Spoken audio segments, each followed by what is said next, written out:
Okay guys, so this is a video to complete your linear models word problems station.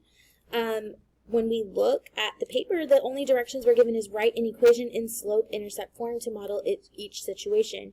You might be wondering, what is slope-intercept form? I've said it in class, but you might not remember because it's been kind of crazy lately. So all I know is I'm writing an equation and it needs to be in this form. Well, I can go to my formula chart. And when I look up here at the top, so you're looking on the side that looks like this, so not the side that says length and volume, it's the side that starts with linear equations, which is what we're working on this unit. Right here, slope-intercept form, y equals mx plus b. So when I write my equation, it needs to be in this form. It tells me it needs to be in slope-intercept form, so I know that I'm writing an equation in the form of y equals mx plus b.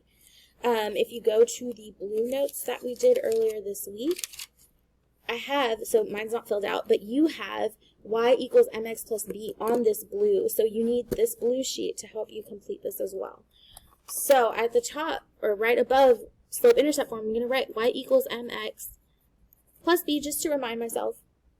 And yours that's filled out on the blue sheet, I wrote that m is change in y over change in x. Let me go ahead and grab something darker so that you can see this.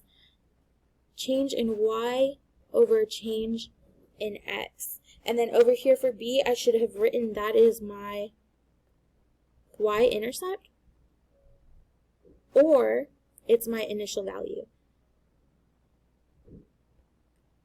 So y-intercept is for when I'm looking at a graph. Initial value is when I'm looking at an equation. So you're going to match it according to what you're given. So I'm going to use this blue sheet to help me complete my assignment. So when I look back over here, the first problem says you rent a bicycle for $20 plus $2 per hour. Well, this one's kind of easy. It already tells me plus. I know that I'm adding. I know that I rent the bicycle for $20.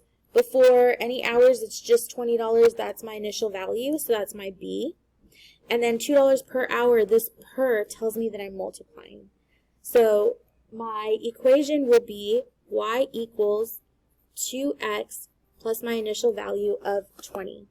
So you're going to use this to complete the first page. I only want you to complete the first page. It starts to get harder after that. So instead of completing the rest of it, you're only going to do 1 through 6, and then you're going to ask me what you should be doing after that.